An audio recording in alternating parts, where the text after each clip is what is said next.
Good evening. This is Meg Crahan, the director of the Cuba program at the Institute for Latin American Studies at Columbia University. Tonight, we have a particularly interesting topic to explore, and that is socialist versus capitalist education, how effective. And we have with us Andrea Gabor, whose book, After the Education Wars, has precipitated a tremendous amount of discussion, not only in the United States, but elsewhere, about how smart schools upend the business of reform. And we also hope to have with us Martin Carnoy, who has been delayed. And so I'm going to, since he sent us his PowerPoint, I'm going to step in and put on my Martin Carnoy hat for a bit. Before we do that, I would like to introduce Andrea Gabor as well as Martin, in the hopes that that will summon up Martin from the shades. Andrea Gabor is the Bloomberg Chair of Business Journalism at Baruch College of the City University of New York.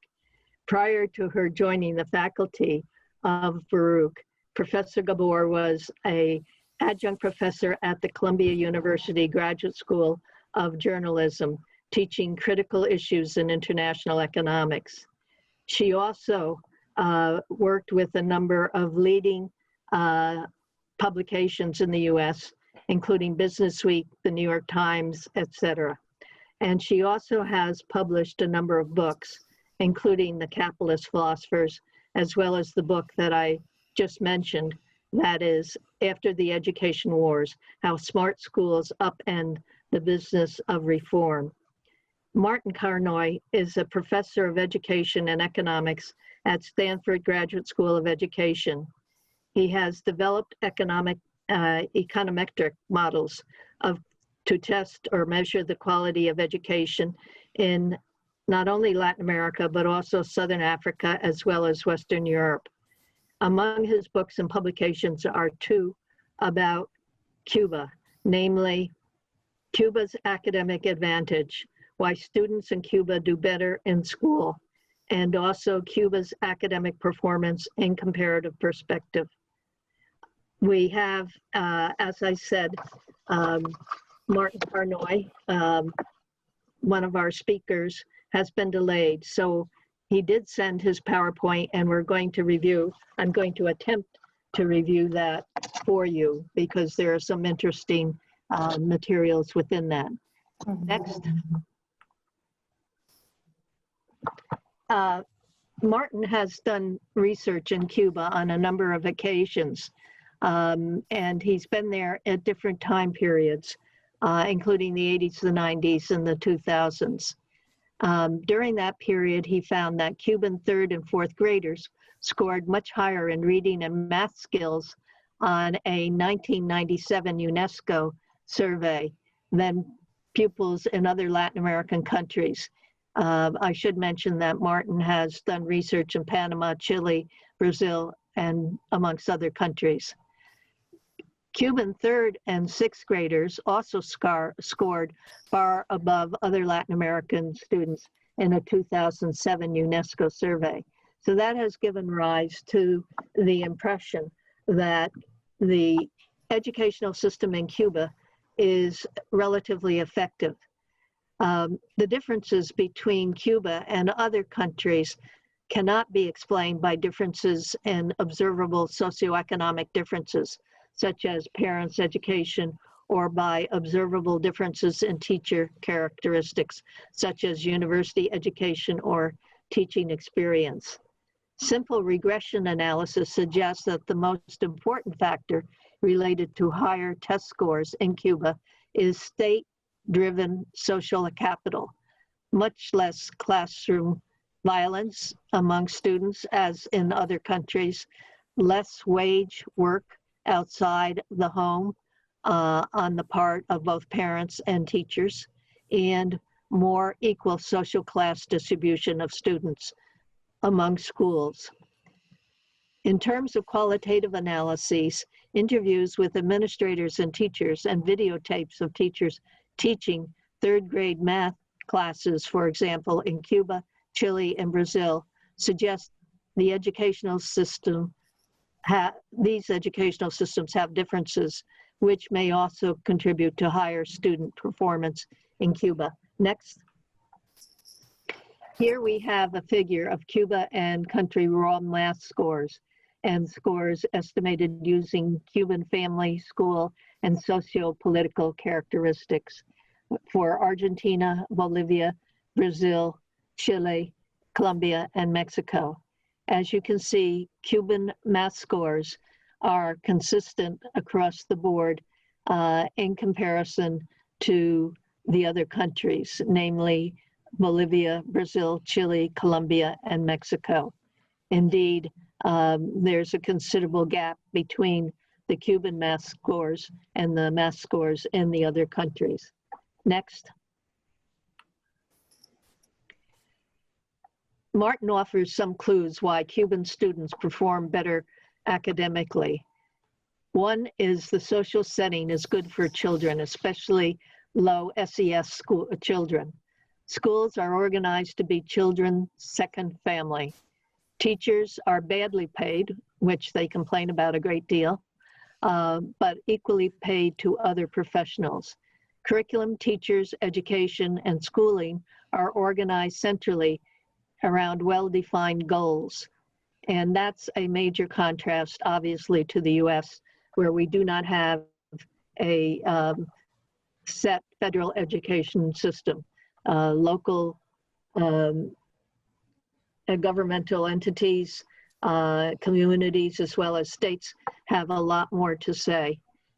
And in Cuba, schooling is organized around instruction, and young teachers are highly supervised. Again, this is a difference with the US. Next. Okay. The social setting for children is in Cuba is one of a highly organized and controlled society where there is little or no deep poverty and relatively little crime. Children's health and well-being are a high priority, and children throughout Cuba are provided with the nutritional, medical, and social attention that enables them to do well in school. I should mention that since 1959, there has been a major demographic shift between rural and urban in Cuba. At the time of the Cuban Revolution in 1959, about 50% of the population lived in the urban areas and 50% in the rural areas. Today, the statistics are approximately 85% in the urban areas and only 15% in the rural areas. So that the schools that exist are primarily now urban-based, and that obviously affects the degree to which the federal government in Cuba can monitor not only curriculum, but also the quality of the teaching and student progress. Next.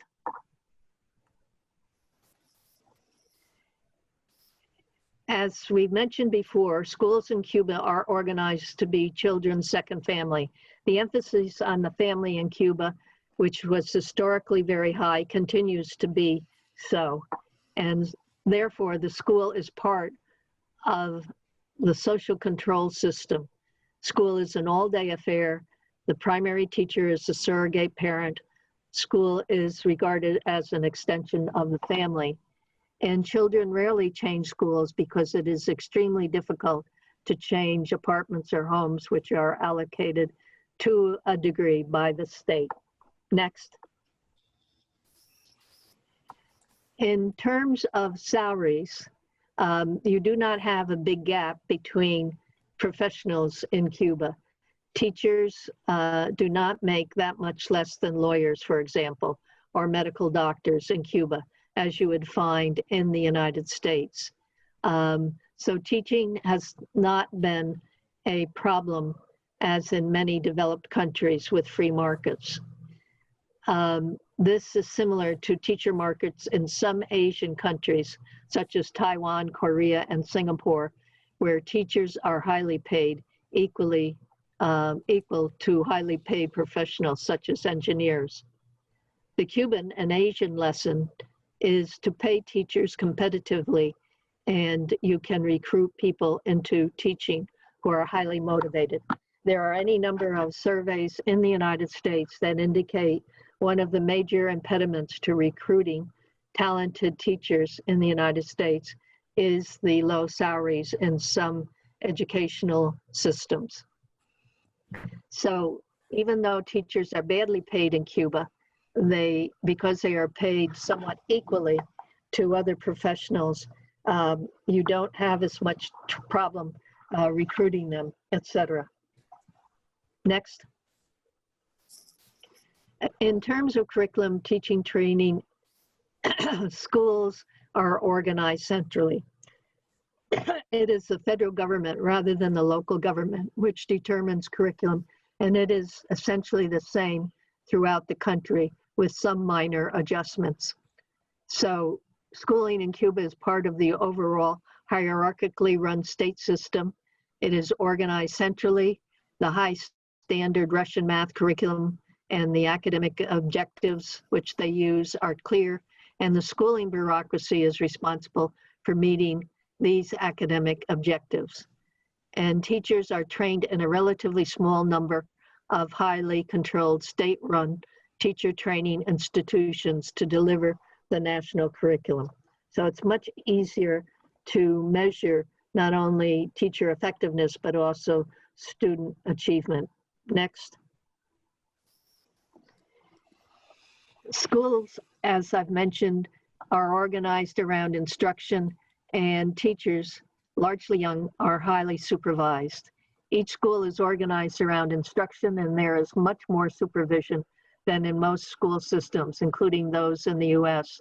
Supervisors are clear on what that curriculum is and how teachers are supposed to teach for maximum effectiveness.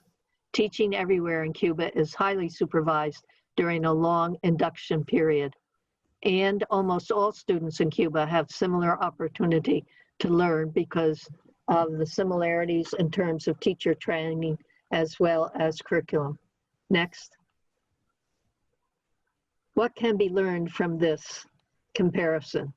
Well, Martin Carnoy concludes that the Cuban experience compared with the rest of Latin America raises questions about the social capital required to ensure that young people can learn in school.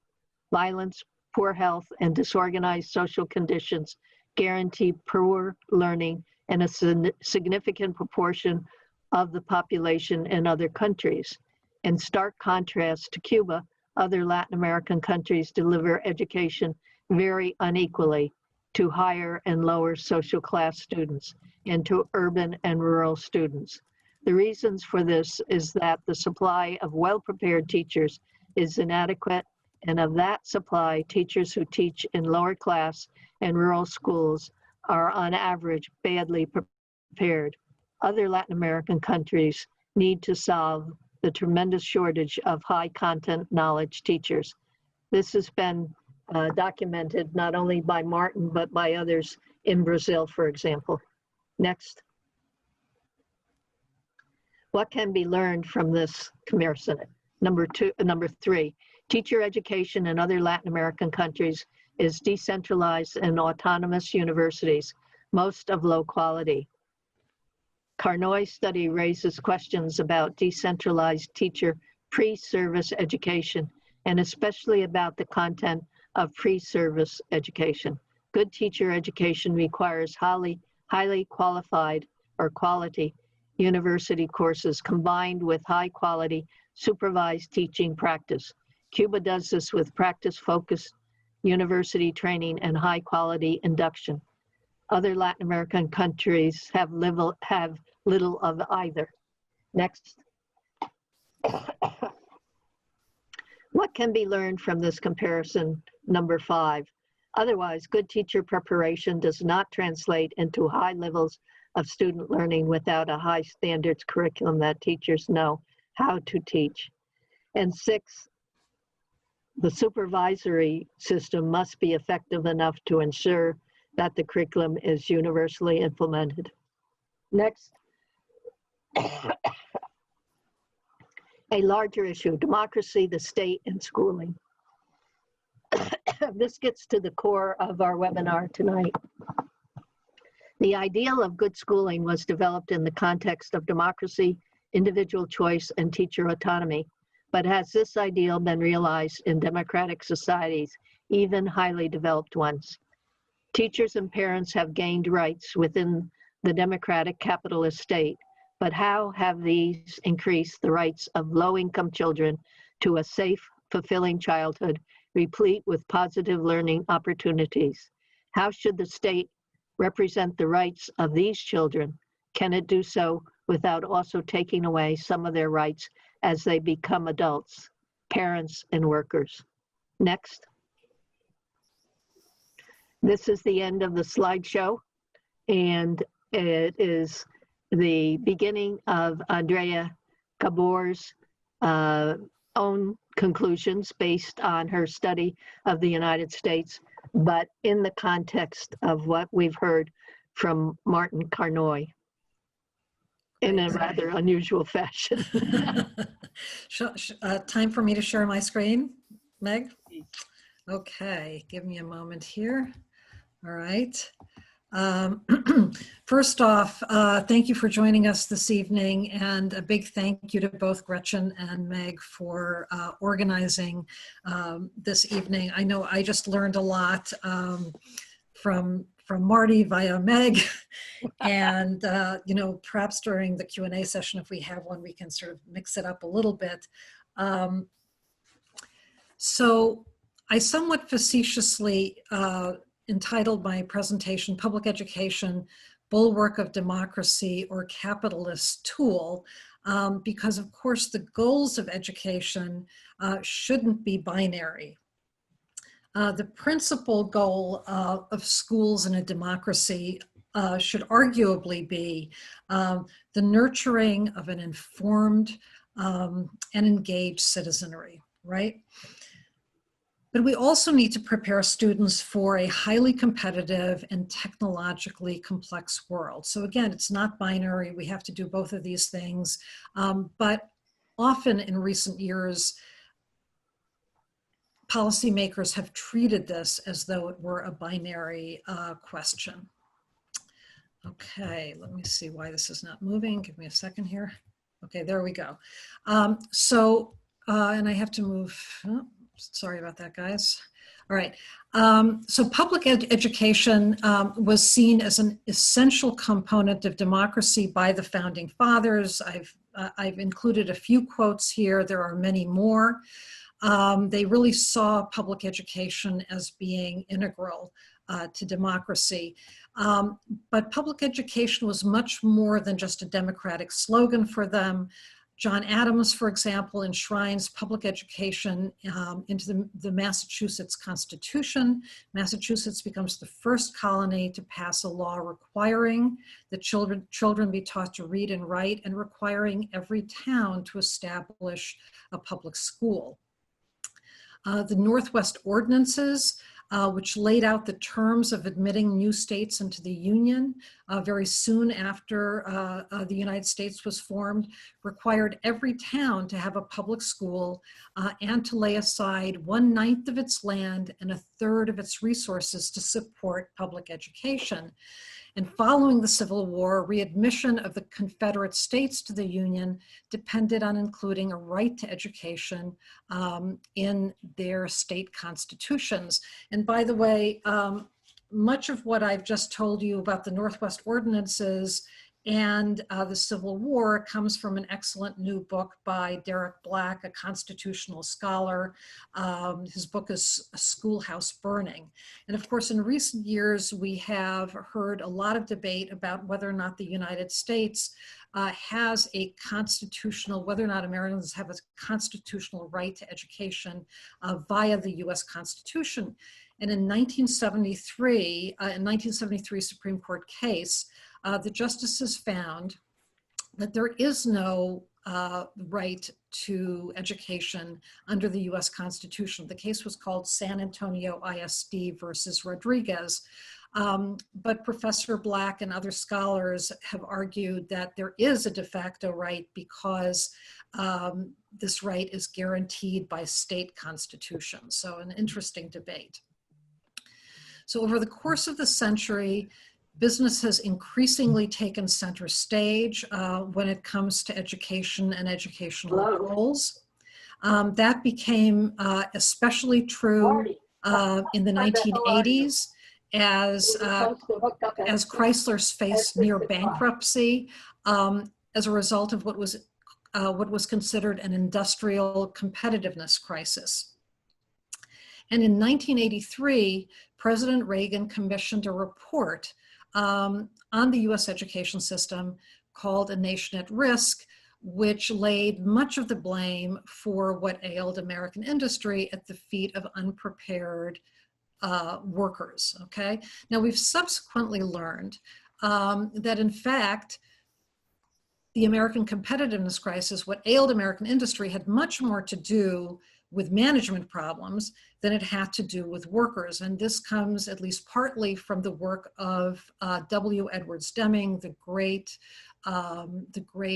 management and quality guru about whom I wrote my first book. And more recently, some education scholars, including Harvard's Jal Mehta, have argued that A Nation at Risk overstated the problem of America's educational system. And it's very important to note here that there is not one system. And in fact, when we talk about education problems, what we're often talking about is these enormous inequalities between middle class and wealthier schools and students and the kinds of schools that our poorest children attend. Okay, but that said, there is no institution, I would argue, in the United States that does not require constant improvement. And education, of course, is one of those important institutions. So spurred by A Nation at Risk, education reform begins to sweep the country. Okay, I'm signing out. Don't say anything. Okay, sweep the country, excuse me. And oh, I think I've just been muted. Oh, you are fine. Okay, how do I unmute? Alt-A? No, you are, yeah. I just unmuted you. Okay, so am I unmuted now? Yes. Okay, You can all right. continue.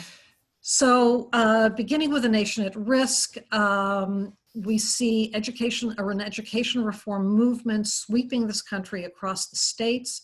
These reforms emphasize accountability and standards, and especially standardized tests. We'd see teacher evaluations that are linked to test scores, the beginnings of the charter school movement, and we see state takeovers of so-called failing school districts that erode local democratic control. And I'll come back to charter schools and state takeovers shortly. Bear with me a moment. Okay, so I want to speak a little bit about the Massachusetts Education Reform Act of 1993. Massachusetts was one of, as I mentioned, several states, but Massachusetts is important because it becomes and remains the gold standard for US K through 12 education.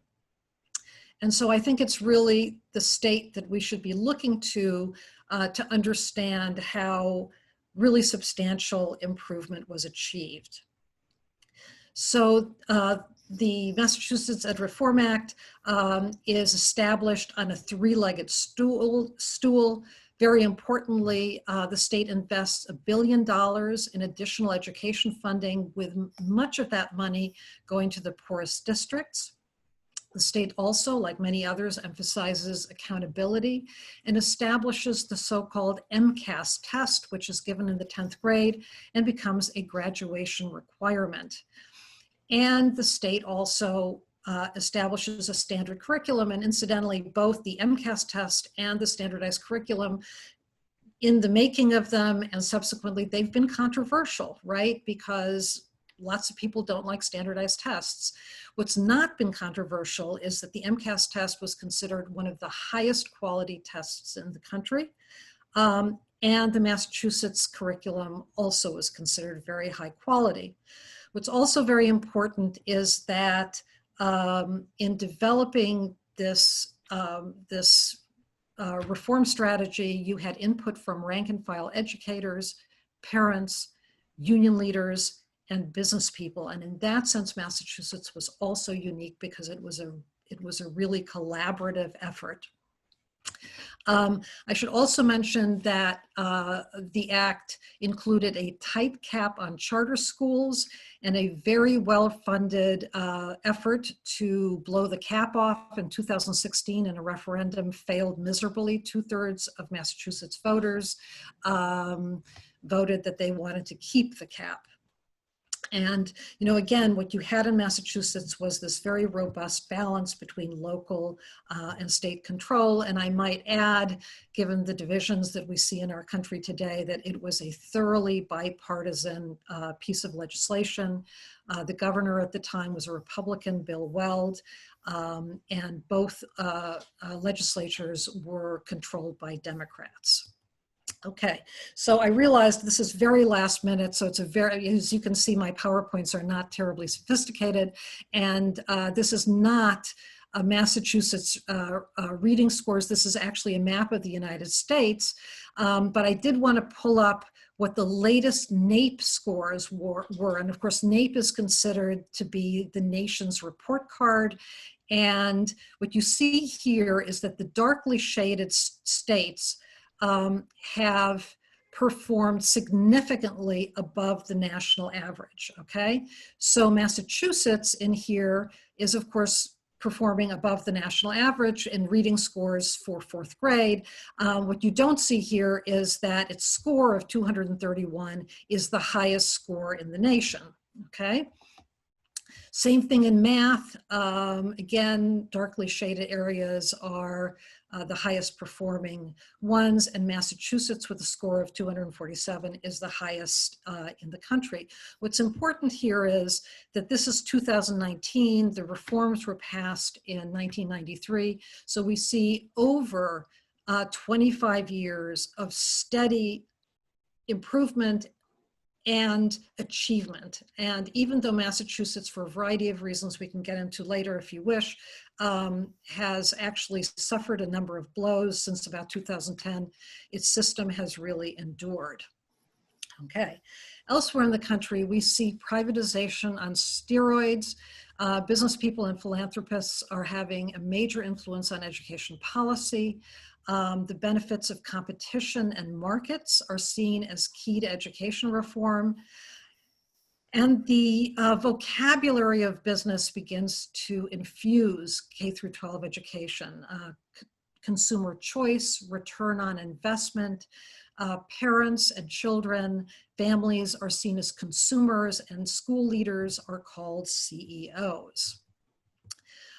We have the rise of vouchers in the 1970s. Milton Friedman, the great University of Chicago conservative economist, proposed a system of vouchers to introduce market competition to public schools. The idea was that parents would get a voucher, which they could then use to shop around for the school of their choice. Vouchers, however, had an ignominious history in the South. They enabled whites to circumvent school integration. And although in 1990, Wisconsin passes the first voucher law in the country, vouchers never quite take off. They're a bridge too far. And so what happens instead is that we see the rise of charter schools. Charter schools are part of a push for deregulation and I would argue the delegitimization of government institutions, which we've seen quite a bit of in recent years. And the push for charters really gained steam again in the 1980s. In 1991, Minnesota passes the first charter law, which is championed by local business groups. So I have to here mention Al Shanker. the great labor leader, teachers union leader.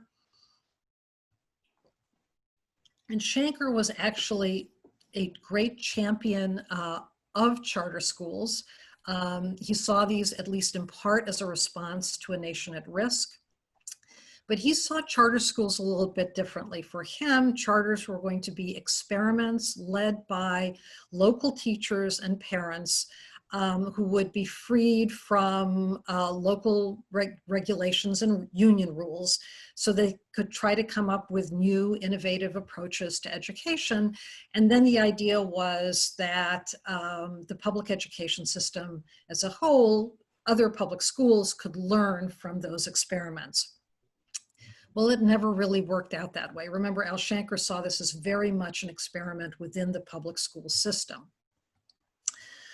So what are charter schools? They use tax dollars allocated for public schools. They are privately run by nonprofits or for-profits. They are lightly regulated. The most popular charter schools are part of so-called charter management organizations, which rely heavily on philanthropic funding, from foundations like Gates in Seattle, the Walton Foundation in Arkansas, and the Broad Foundation in California. And the most popular CMOs and charter schools follow or have followed what's known as a no excuses approach to strict discipline. This is changing somewhat in recent years, but not a lot. Charter schools are also highly segregated. They are mostly for Black kids, and they are not unionized by design. Okay, part of the reason that philanthropists have become so interested in charter schools is because they are most of them are non-union. So why are they controversial? Well, because they are highly test focused. The way that charter schools get funding from philanthropies is by showing high test scores. So it's all, in many of these schools, it's all about test prep.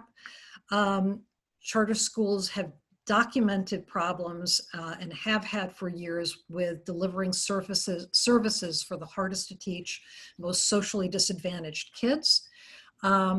Although most charter schools admit students via lottery, that is, it's supposed to be random selection. In fact, they have many different ways of creaming the best students from public schools, which has turned many public schools in poor neighborhoods into the dumping grounds for the most hard to teach kids. And they lack community input and democratic control. And there are some other reasons which I mentioned below that you can see. So in 2000 is really kind of a turning point in education reform. George W. Bush is elected as the education president.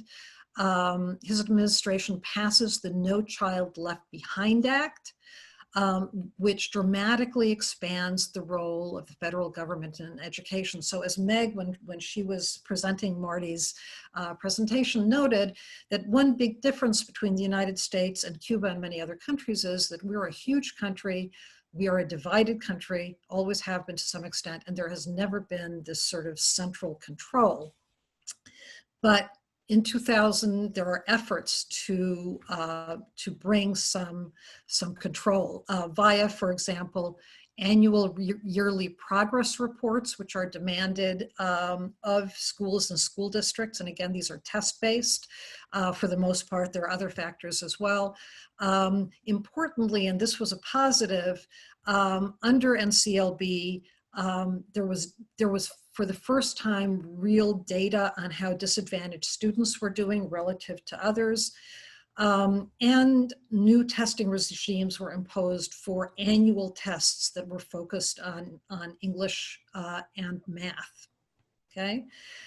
And perhaps most absurdly of all, by 2014, according to NCLB, every child was supposed to test on grade level in reading and math, or else they would suffer the consequences. They risked being shut down. And of course, we know that it's statistically impossible to have every single student in every school at grade level. So what happened in practice is that the education department issued waivers to schools and districts so that they wouldn't be shut down.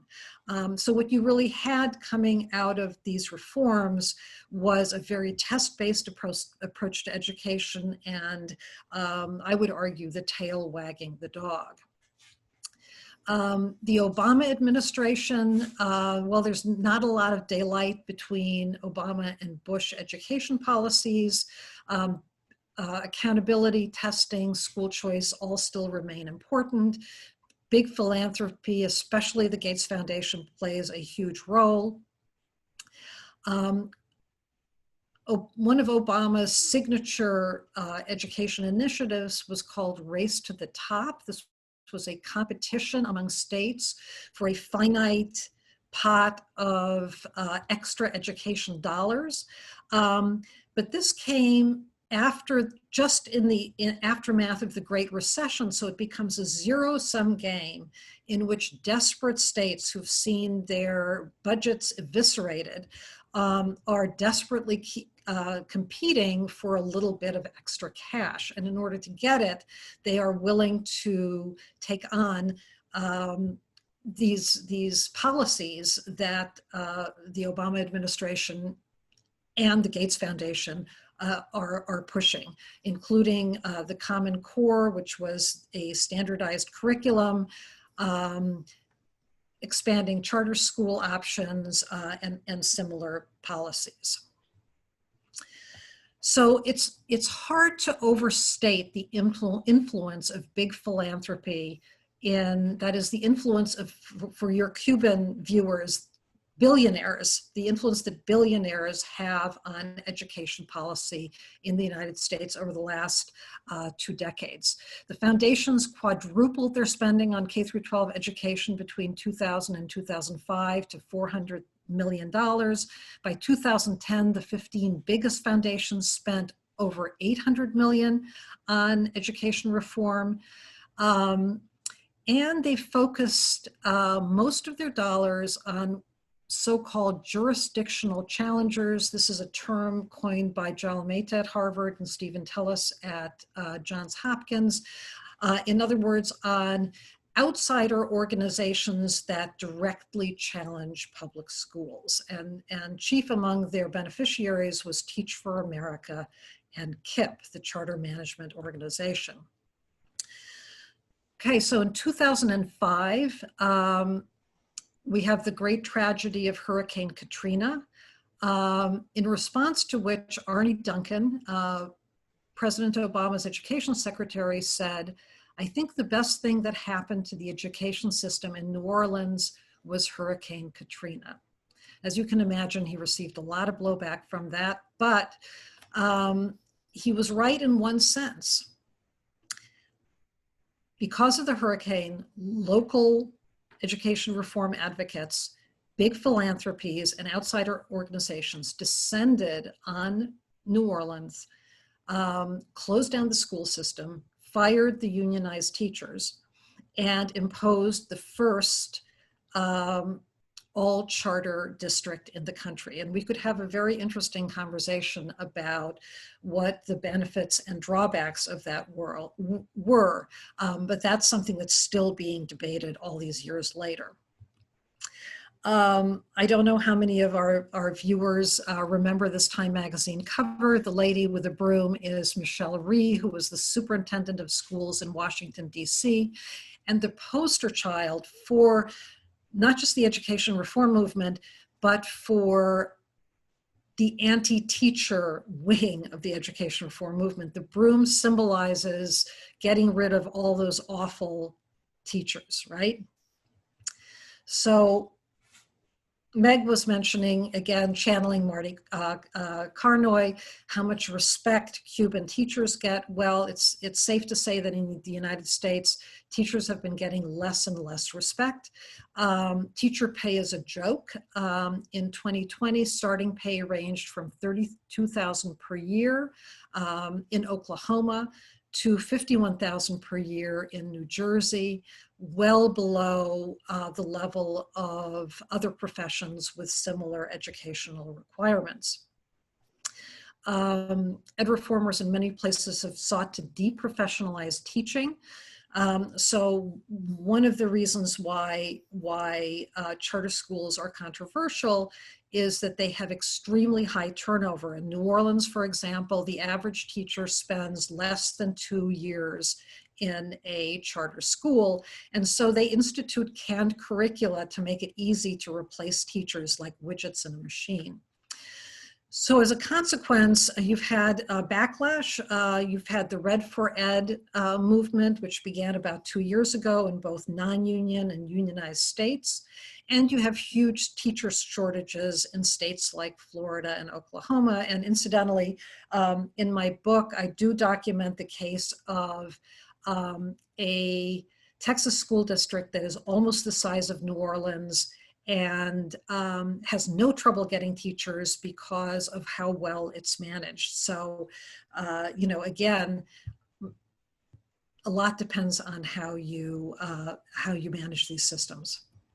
Okay, I just want to pause for a second to talk about how schools are funded in the United States.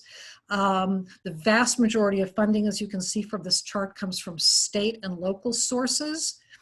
And this is very important when you consider the tax reform movement that swept this country beginning in 1978 when California passed Proposition 13, which capped property taxes that fund public schools.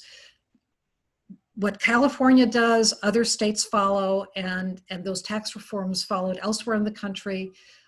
Tax revenues for schools decreased and exacerbated the inequalities among rich and poor districts. So there was less money and poor districts were way worse off. So by the time the 2008 Great Recession rolls around and eviscerates state budgets, you see another hit to state funding for education. And in this chart, you can see what happens with state and local funding beginning in 2008. At the start of the recession, a huge decline in state funding, also local funding. And as of 2016, 8 years later, the state funding still has not reached pre-recession levels. Okay, so Trump and the pandemic. Betsy DeVos, Trump's education secretary, waters down many of the Obama-era regulations that were intended, for example, to ensure more equitable funding for high-poverty schools. She rescinds efforts to protect minority students from disproportionately being subjected to harsh disciplinary practices, which has been a big problem in high-poverty schools. DeVos also pushed vouchers, including their use in religious schools, and she promoted virtual charters despite their dismal track record. And as I said, we could have a very lively debate about brick and mortar charter schools, what children do they work for, which ones do they not work for, but there is little debate about virtual charter schools. They have had a dismal track record by almost all standards, and yet this spring, DeVos earmarked $180 million in pandemic relief funds for vouchers and online schooling. So obviously what we've seen during the pandemic in the United States is children being relegated for the most part to online schooling. Meg, again, channeling Marty Carnoy, mentioned that Cuba is a very child-centered society. I think it's safe to say that the United States is not. If we consider the fact that even today, as the pandemic is spiking, the New York governor and most governors around the country are keeping restaurants and bars open, but are talking about closing schools. So they're prioritizing bars and restaurants, i.e. the economy, over schools. It does not have to be either or, as the Europeans have shown us, but in any event. So one of the problems that maybe some of our Cuban viewers can identify with, I mean, there are many problems with online schooling for children. One is that small children and socially disadvantaged kids really don't do well with online education. Another problem can be seen in this map, which was put together by one of my Baruch colleagues.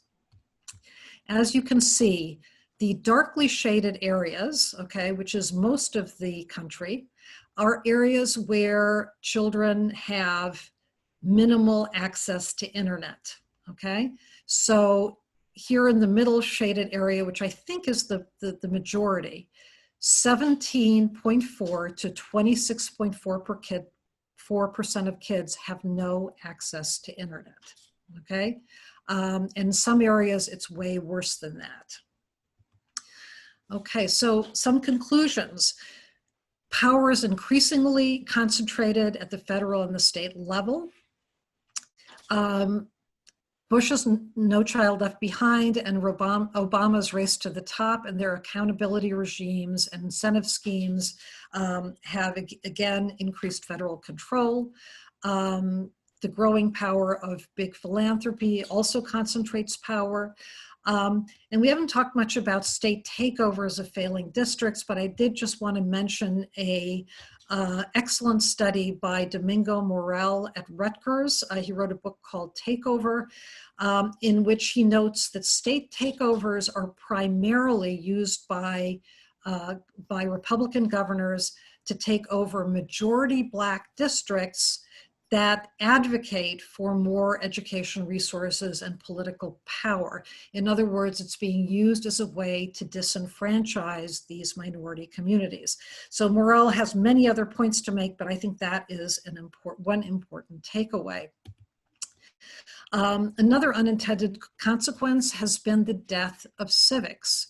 In this country, what gets tested gets taught, and civics has become an afterthought. As of 2018, only 8 states required students to take a year-long civics and government class. And as just a sign of how bad things have gotten, in 2014, the National Assessment of Education Progress, NAEP, the nation's report card, dropped its 4th and 12th grade civics and American history exams. There are some silver linings. A few modest efforts at a civics revival is taking place in states like Illinois and Florida, and incidentally, they're approaching this very differently, but that is, of course, a positive. So in keeping with Meg's request that, and this is my last slide, that we talk about what some of the solutions are. I think in the aftermath of the Trump administration, if not Trumpism, reviving civics, including action civics, is very important. We have to cut back on standardized testing. They're expensive. Because they're expensive, they're incredibly cheap and low quality for the most part. The one exception I might make is it might be interesting to try making civics the only test that 8th graders take. Perhaps a robust civics test that includes some geography, some economics, etc. That might be really interesting. I might add that Illinois, which does have a new civics push, in its law, it requires controversial subjects to be taught as part of civics. Post-pandemic community schools will become incredibly important because our children have been completely traumatized during this pandemic. We need social workers, psychologists, medical personnel in schools. We need incentives for grassroots school and housing integration plans, and there are a number of these around the country. We need to bring back art, music, poetry, novels, and joy to education. We need to improve teacher pay. And yes, that's all going to require, most of that is going to require more funding. And perhaps last but not least, I would like to see a mandatory national service for all high school graduates. And I'd send kids from the cities on the coast to the deep south and vice versa, so that Americans who have increasingly segregated themselves will, at least as adolescents, be forced to get to know people who are not like them. Thank you so much.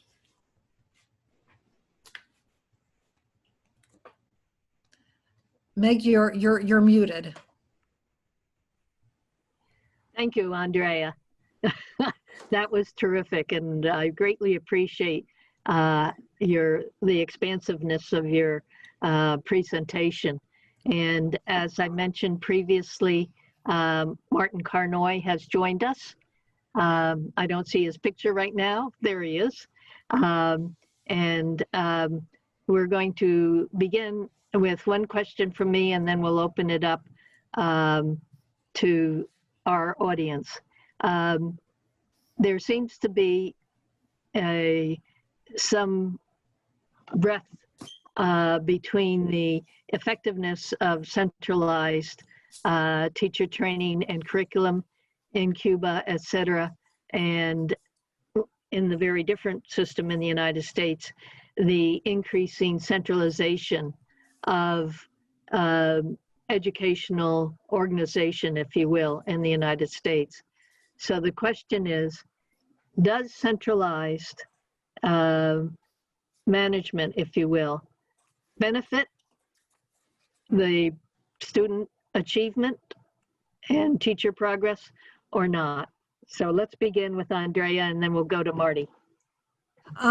Well, I would argue that it's in the United States, it's almost a moot point, because this is such a large country and so divided. It's impossible to imagine a centralized system. And I think that was the problem, for example, with trying to develop the Common Core, which incidentally was very top down, funded and developed by the Gates Foundation, imposed on states, right? And I'm not making a judgment here about the quality of the Common Core, but what I always say is that if we want a common curriculum, if we want common standards, then we should have adopted the Massachusetts system, because it was the highest quality system out there. But you're never going to get somebody in Alabama, Mississippi, Arkansas, and Louisiana to do anything that the folks in Massachusetts are doing. So that's why the biggest challenge in the United States is finding the right balance between federal incentives and local control. And that is an enormous challenge. Okay. Marty, and then we'll go to Gretchen, and she will moderate the questions and answers. Well, the state of California is 4 times as big population-wise as Cuba. And so the California, in some sense, has centralized financing, because it is called a Serrano state, which means that starting in 1967, a decision in the California Supreme Court, all the property taxes from the different districts to make under the 14th Amendment was sent to the state, and it has since then been redistributed to the districts. Now there are 100 out of the 1,000 districts that get exceptions from that. Palo Alto, where my kids went to school, is one of those districts. So they have more funding than a typical district. But the fact is that 900 of districts have equal funding except for Title I. Of course, richer districts, even under that system, have foundations, and the parents contribute to that so that they have more unequal spending. But others, so it's a fairly centralized that way. But the fact is that under the law, the districts have control over their schools. And so the best that the state can do is incentivize them to adhere to state standards, et cetera. Massachusetts, by the way, is even in worse shape because there are a lot more school districts in Massachusetts. So that in fact, for Massachusetts to have organized, first of all, it's a smaller state, it's only 6 million people, but to organize their reforms back in the 1990s, they had to use a lot of jawboning. I don't really understand Andrea's point about Common Core, because the fact is that it wasn't just Massachusetts that adopted the 1988 math standards. Other states did too, and they did quite well with it. Minnesota, for example, Minnesota, which also has high test scores to start with, also had big gains in test scores, much more so than neighboring Iowa, which did not adopt the standards and just started just as high and did not make gains. Gretchen, could you throw up that table that I sent you? I'd First like of to all- respond to that in a moment Yeah. when you're done. So Minnesota, by the way, also has a public school choice program. So different states try different things. And as soon as Andrea gets this table up, can you open it? Yes, it says verifying the Excel. It doesn't want to open for you? It will, I think it will, in only a few seconds. Okay. Marty, why So- don't you summarize? So there has been a centralization in the United States, but not toward the federal government so much as within states. Now, it turns out that a state like New Mexico is totally centralized, and that protects the rural districts have asked for that so that they get protected. So they set the teacher salaries at the state level. And therefore, if you work in Santa Fe in the school district, which is a high cost school district to live in, you get the same salaries as a rural teacher. So states are, and southern states generally, have been very centralized in order to protect white people from local school districts run by blacks. So it varies from state to state. A centralized system is good in terms of if it's well run, like Cuba, as far as education goes. You have a Communist Party secretary in every school, and they report to the municipality. And the municipality party secretary reports to the district, and the district reports to the national. And so every principal is watched over by the party secretary. So the Communist Party runs the schools. And therefore, kids, if the policy is to protect kids, they get protected. If the policy is to do something with teachers, they do it. When they wanted to decrease class size in primary schools from 35 to 20, they did it by mobilizing the whole country to build schoolrooms the summer before they instituted this policy. So they had a place for every kid. California tried this in the late 1990s, and it didn't work because they couldn't mobilize anybody to do anything. So the richer districts, all of a sudden, which had smaller class sizes to start with, had more schoolrooms to start with, were able to recruit teachers from Los Angeles, better teachers, and that screwed up the whole state as a result. So it really depends. Centralized systems work when they are well-run centralized systems and really can mobilize.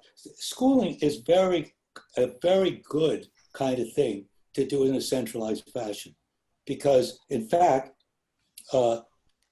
if you have a highly decentralized system, the poor districts suffer immediately.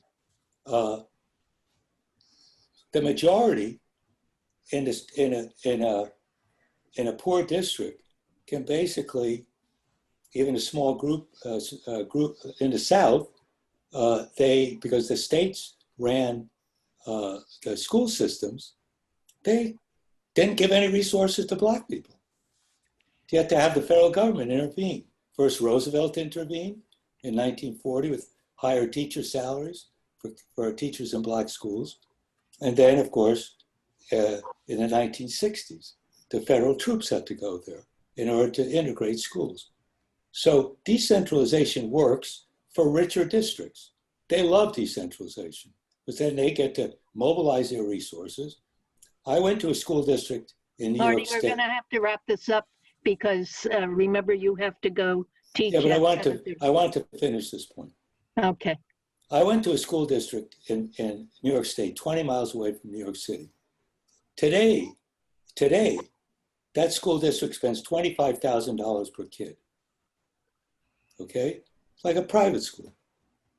New York City, 15 or 16,000 per kid. That's New York State. Great inequality of spending. Andrea's right. More spending makes a difference. Massachusetts increased spending. California cannot increase spending because of a stupid law that prevents property taxes from being increased. So you need money. Money buys control. That's what Massachusetts did. Massachusetts was able to put in good in-service training in order to teach the teachers to do the things that it wanted to do around the state standards. California, by the way, suspended testing for 3 years to teach teachers how to teach Common Core. And by the way, California scores are now going up quite a bit and catching up with Texas, which had very big gains early on and is now going down. So centralization can work if you have the right people in there with the right objectives. That Massachusetts centralized control over a lot of stuff in order to achieve what it did. By the way, Andrea, they did not raise test scores very much in reading. They were already very high. Gretchen, can you throw up that table, please? Yeah, sure. We're going to have to move on, Marty. Andrea, do you want to respond? Yeah, I do want to make a couple of points here, which is that one of the functions that schools and school districts have played in this country historically is as sort of the training wheels of democracy. And, you know, we forget that when we talk about centralization, we forget that the place where local people begin to learn about democracy, where they run for, they run for school boards, et cetera, is, is at the very local level. So you have, so again, this balance between central incentives and local control is really very important. I'm fascinated by what Marty says about New Mexico. Again, that's a very sparsely populated state. One of the points I was trying to make about Massachusetts and the Common Core is that arguably the Massachusetts standards were better than the Common Core. So there was tremendous resistance on the part of ed reform organizations in Massachusetts to having to adopt the Common Core. They did it because they were desperate for that money after the recession, okay? But, I think the question of democracy, especially in the context of race, okay? Domingo Morell's point about the ways in which takeovers are disenfranchising minority and majority cities really has to be considered in this discussion. But that's in a decentralized system. We have 5 questions. 5 people are waiting. And if you're going to leave at 7:30, I think we better. Gretchen, can you present all 5 of the questions? And then Andrea and Marty can respond to whichever they prefer. Yeah, some of them are comments, but we have 2 questions from Seida. Seida is from Cuba. She says, congrats to Professor Gabor. Question, do you think another factor to debate is the specialized concept of majors versus the comprehensive one on socialist system? Second question, who supervises in the US? In Cuba, we have a pyramid, a methodologist among the most experienced professors combined with ourselves, who supervise colleagues with lower categories as we were supervised ones. Give all of the questions, Gretchen. Okay, the last question from John McAuliffe. Why national service only after high school? If one of functions is in what participants can contribute, should be option after high school or after undergraduate or vocational school or community college. As a beginning, national service should be linked to forgiveness of educational loans, 2 years full-time or 5 years part-time. That's my question or comment. Okay, and Andrea? Oh, wow. Okay. So national service, the reason I'm thinking after high school is kids, especially in the United States, many of them are too immature to really appreciate college, to know what they want to do. So it seems like an ideal time to me for them to take a break and to really kind of immerse themselves in a different world. And, you know, I talk about boot camp, develop the disciplines that that will serve them well for college or vocational school or whatever. I do want to thank Seda for her shout out, but I'm going to need Meg perhaps to translate the question because I think the concepts she's referring to are not ones that I am familiar with. And I did just want to reference the point that someone made, the point that the problem in the United States is not schools, but parents. You know, I would push back a little bit and say that you go to poor neighborhoods and poor schools, parents are dedicated, but they are holding down sometimes 2, 3 jobs. They perhaps don't speak English. Yes, are there families with drug problems, you know, et cetera? Of course there are, but we have deep societal problems in this country, and you cannot assume that school is going to take care of all of that. And we have been putting that burden on schools for many years. Marty? Yeah, I also did not quite understand the initial question, but let me say a couple of things. The main, I agree 100% with Andrea. I don't agree that it's the parents. I think the state, the government, and by the way, this is largely the central government, the federal government, which has helped create enormous inequality in the United States. When I was growing up, it was a different country from the inequality standpoint than it is today. Now, when I was growing up, there was rampant discrimination against blacks. That's key. So I don't want to idealize that period. But in terms of income inequality, it's the tremendous problem. And also, we do not protect the poor.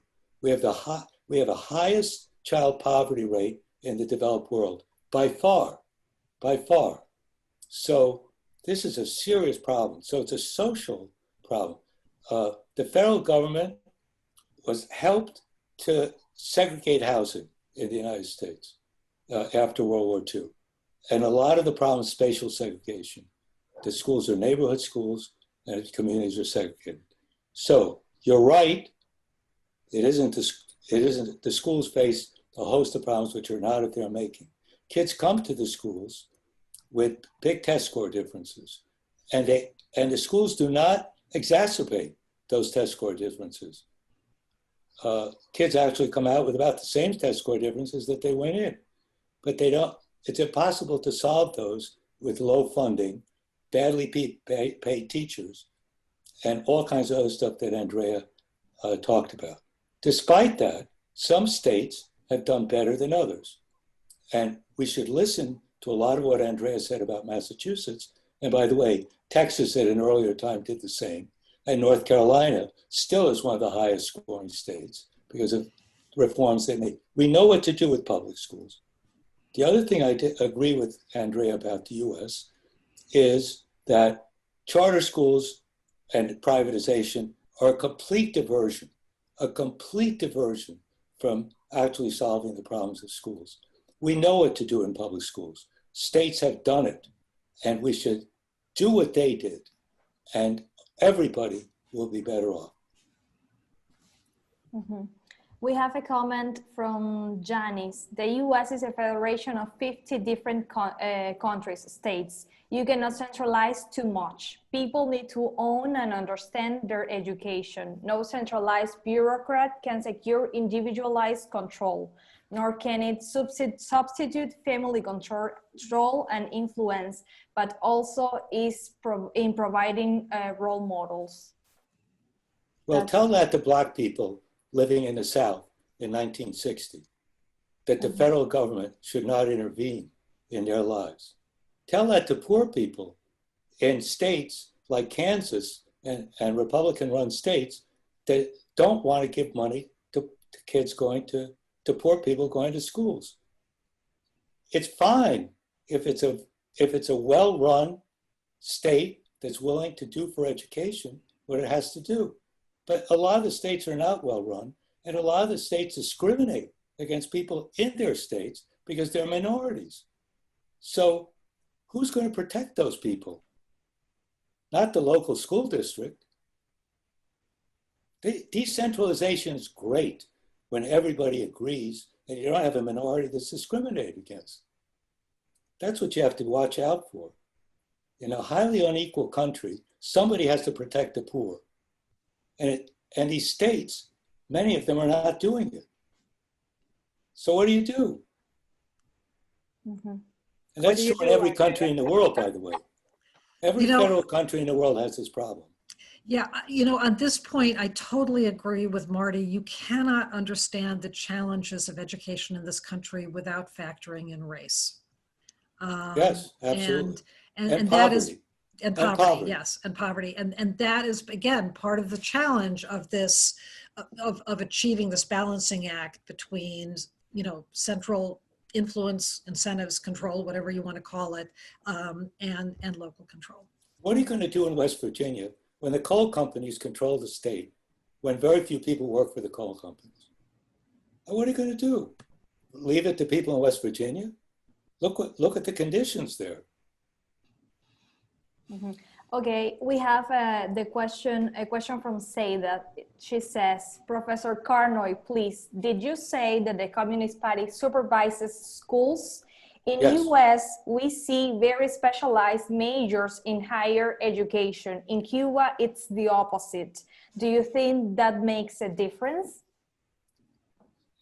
Yes, the Communist Party controls the schools.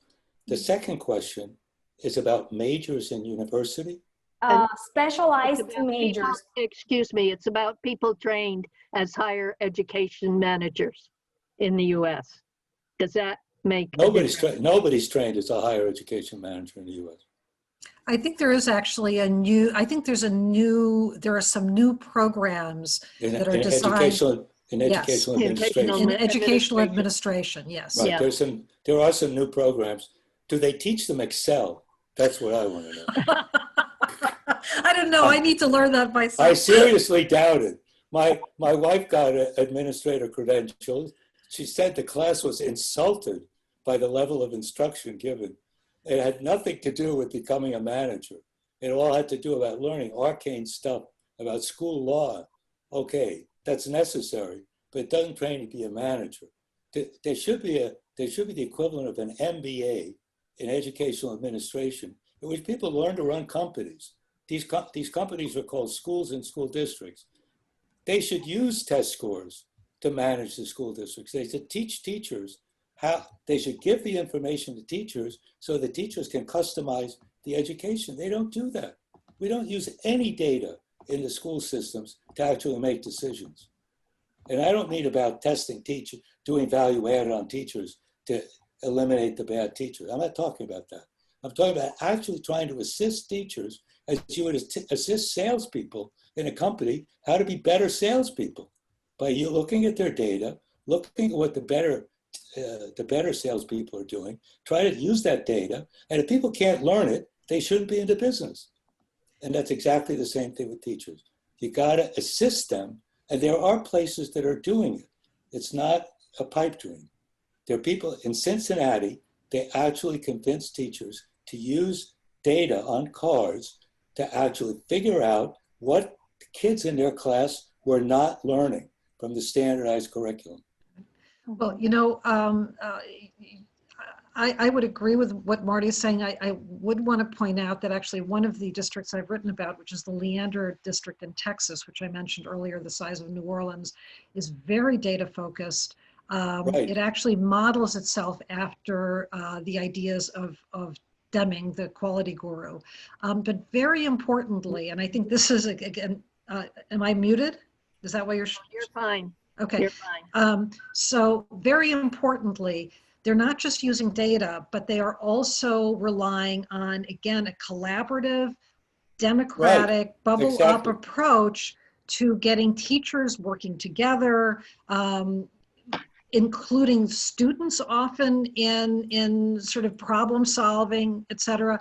So, you know, the great W. Meyer once said, schools should be a place where children go to learn about democracy and fall in love with it. And she wasn't just talking about civics, she was actually talking about making schools themselves models of collaborative democracy, which is what she did, why she won the MacArthur Award. But that is an approach that has worked in many places and you need to do a lot more of that. Well, I would say it's going to be hard to have data-driven school districts without tests. Make the tests better if they're not good, but get the data. And it doesn't have to be a standardized test. It can be just little tests that the teachers give to the kids to know if they're actually learning what they're supposed to learn. But that's what good schools do anyway. In other words, Well, the objective to testing isn't to not assess. Nobody's arguing not to assess. They're arguing that the proliferation of these cheap bubble-in standardized tests is the problem. I agree. But the problem is that the idea of data-driven is simply absent in most schools, in 95% of schools. I'm sorry. Really? Do you think that's true today as well? Yes, because, I'm talking about using the data.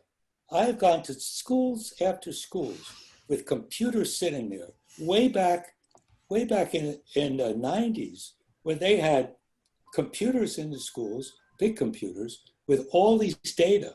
They just didn't use them for anything. The state would send them the data and they didn't use them because they didn't know how to use them. Nobody's trained to use them. We don't train people to be managers. We don't. Not in that way. And we train teachers very badly. And by the way, in a highly decentralized fashion, because it's done by universities.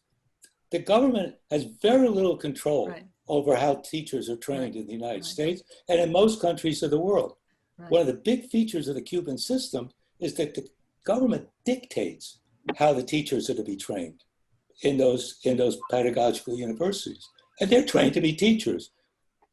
American university education departments or graduate schools of education do not want to be vocational training sites. They want to be universities. But teaching is a vocation.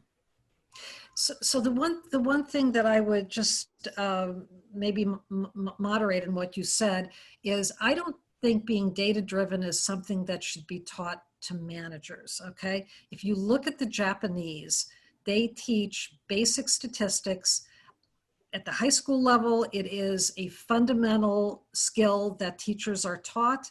I suspect every teacher in Japan knows how to use basic statistical tools to analyze data. And that isn't the reason they have high test scores. It may not be the only reason, but the kids they're going to take test taking courses 2 Yeah, hours a day. no, but I'm not making the point now about high test scores. My point is that if you want data-driven improvement, it Yeah. can't just come from the top down, from principals or department heads or whatever. It has to be infused. In the Teachers teacher have to know training. how to do it. In the teacher training. Yeah, I agree. exactly. I agree, but nobody's teaching them that. That's not part of the curriculum. I take your point. Okay, I have I think that the last question about homeschooling. In Cuba, attending school is mandatory from preschool to 9th grade, but in the US, it's an option for many parents. What are the pros and cons of homeschooling, and in which circumstances would you advise homeschooling?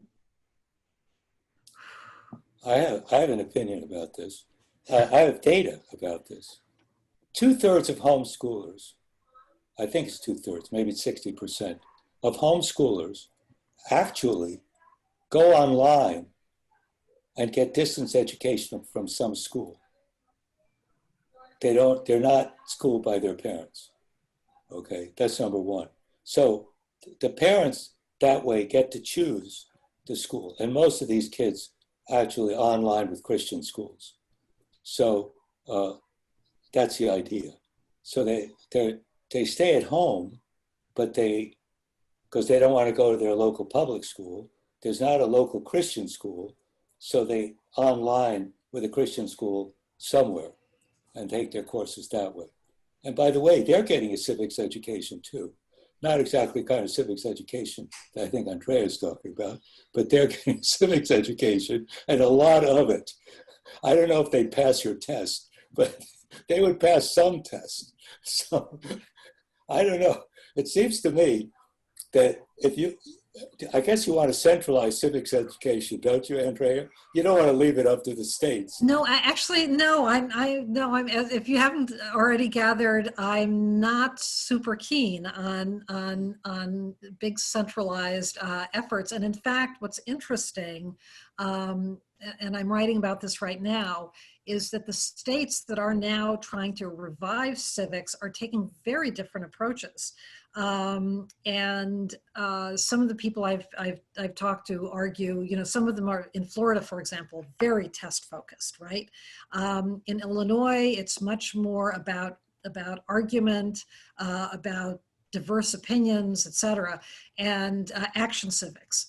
And of course, I suspect that there needs to be a happy medium, but it's actually a positive to me that you have experimentation going on in different states, and then ideally you want a way for states to be able to learn from each other. I don't know if the civics education in Wyoming is going to look the same as it is in New York. No, it can't possibly. Exactly.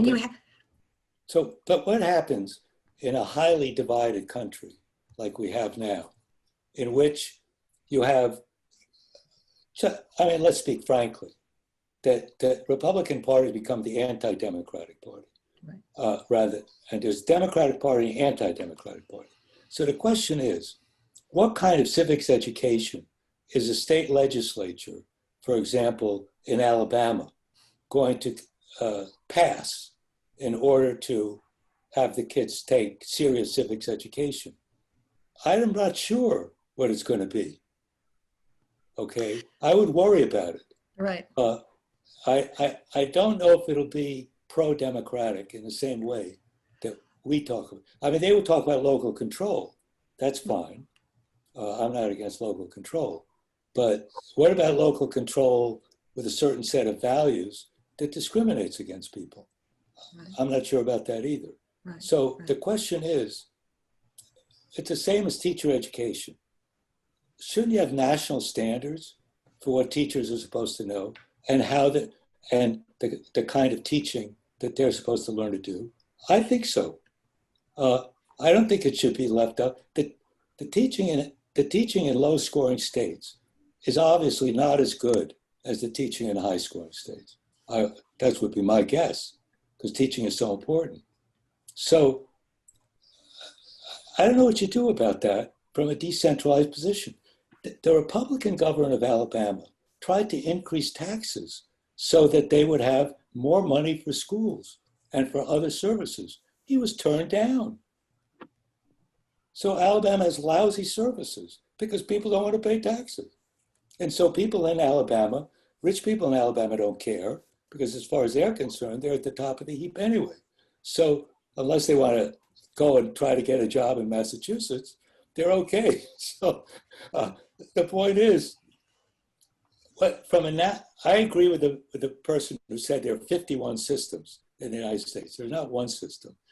But that has problems with it as well as benefits. Yeah, and we have absolutely. to really consider what those are. Right. Local control as a democratic ideal is terrific. Well, look what's happening in Poland and Hungary. That's local control. Okay. Trouble is, there are LGBT-free zones in Poland where nobody can declare themselves to be gay. I mean, well, I'm not sure. I don't know enough about Poland. I'm not sure that but it's local control. I'm not sure that Orban's Hungary can be considered local control. That's pretty much Orban's But they support domain. them. They support them. They do. And they support LGBT-free zones Right. in Poland. Okay. We're going to give Andrea the very last word because, Marty, you have a class to go teach. And Thank you. this has been a particularly rich discussion. It has reflected what the enormous challenges are of quality education in any country, and particularly in both Cuba and in the United States. And therefore, no easy solutions have emerged, but a great deal of wisdom has been shared by both our speakers, Andrea Gabor and Marty Carnoy. So, Meg, first before I forget, I want to apologize for being late. okay.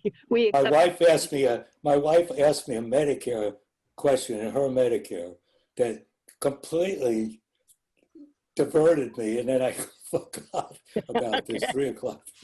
All righty. Andrea, do you want a final word?